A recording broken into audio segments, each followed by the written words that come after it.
ملک د حفاظت لپاره د دې ملک د ازادۍ لپاره کردار وښایه.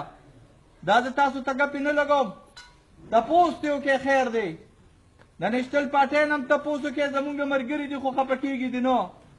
د قومي وطن پارټۍ نه هم تپوس وکړئ او د دې صوباډي والا نه هم تپوس وکړئ چې مخکې دې چېرته څه شته، چېرته سند دې داسې مخکې رسېدلی دی.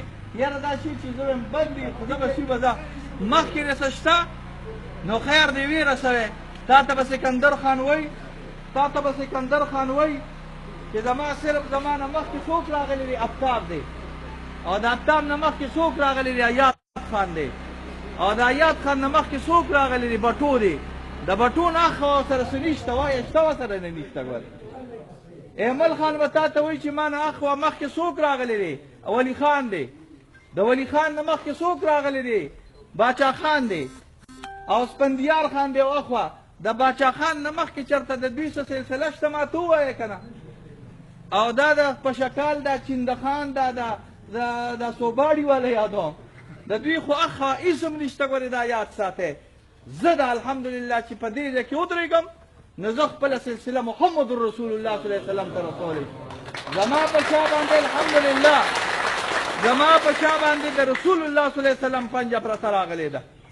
زه د الله د پیغمبر صلی الله علیه وسلم د شړۍ خاوند راغلی ما ته مکه دعاګانې دي چې کومې دعاګانې د رسول الله صلی الله علیه وسلم دي. شکر وکاږه چې په 2018 کې د اسلام په نوم باندې سیاست کیږي او د کنجرخانې او د نور اشیاء په نوم باندې نه کیږي. ولې د دې نه غیر ما ته د سیاست لاره کولاو ده که نه ده؟ بلکل راته کولاو. زه په اسلام باندې سیاست نه کوم.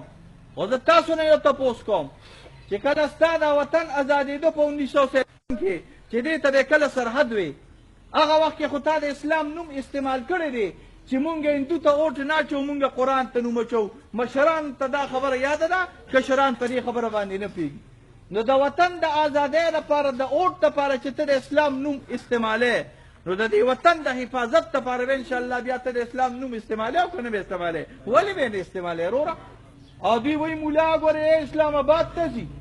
زه کله وایم لکه چې اسلام آباد ته نه ځو چې بالفرض زه اینې ته ودرېږم یا پیکې ته ودرېږم او پاس شمه، نو زه به اسلام آباد ته نه ځم، زه به چېرته د یوسف بابا دې غر ته خېږم. د قومي اسمبلۍ زه په دې باندې نه پوهېږم.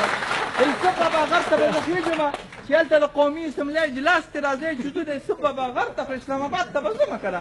دا خو یو رول دی، دا خو یو حکومت دی، د دې یو طریقه راغلې ده. زه به همغه شانتې ځم. خبره مې به هر حال تاسو ته دا کوله چې لکه قامه ګورې یو موقع د الله تعالی درکړې ده، یو موقع د الله تعالی درکړې ده. او قومه ګورې دا موقع خرابه نه کړې. ګورې د دې غلامۍ نه ځان وباسئ، د دې ظالمانو نه ځان خلاص کړئ. تاسو واورېدل چې په تېر وخت کې دا وزیر داخله راغلی و. مونږ چا پسې پراپګنډې نه کوو، مونږ د چا ذات نه چیړو، خو مونږ د قوم په دې باندې پرېیو چې کله دې وزیر داخله و او مشرف صدر راغلی و، نو د جلسو رپورټ دا راغلی دی چې په دې ملک کې 4000 کسان دا اغوستلي شوي دي او په CIA باندې خرڅ شوي دي او د یورپ په ادارو باندې خرڅ شوي دي. دا 4000 کسان نه دي راغلي، دا 4000 خاندانونه راغلي دي، دا 4000 ښځې راغلي دي، دا 4000 خاندانونه بچي راغلي دي. سوچ 4500 کسان دا د دې وطن نه اوچت شوي دي او په پیسو باندې غیب شوي دي او خرڅ شوي دي.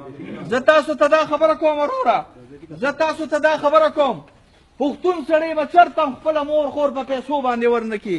لږې شاته کې پښتون سړی به چېرته هم خپله مور خور په پیسو باندې ورنه کړي. وایه چېرته د دې کلي یو زنانه چې هغه ډېره غریبه زنانه وي، هغه ډېره کمزورې زنانه وي، او ته د پیسو په ډالر باندې د انګریز لاس ته ورکړې، ستا د غیرت او مسلماني دا مني؟ وایه که نه، نه مني که نه؟ ستا همدا وزیر داخله و، ستا همدا صدر راغلی و، د ایجنسو ریپورټ په دې باندې ګواه راغلی دي. اوس پې کتابونه لیکلي شوي دي چې ستا د قوم غیرت چې هغې ته عافیه صدیقې ویل کېږي، دا د $100 په سودا باندې د امریکې په جیل کې اوسه پورې پرته ده او کو پرته نه ده راغلې. شرم پکار دی دې قوم له چې زما په اوټ باندې اقه کس ما باندې مخکې کېږي چې هغه نه د دې قوم سره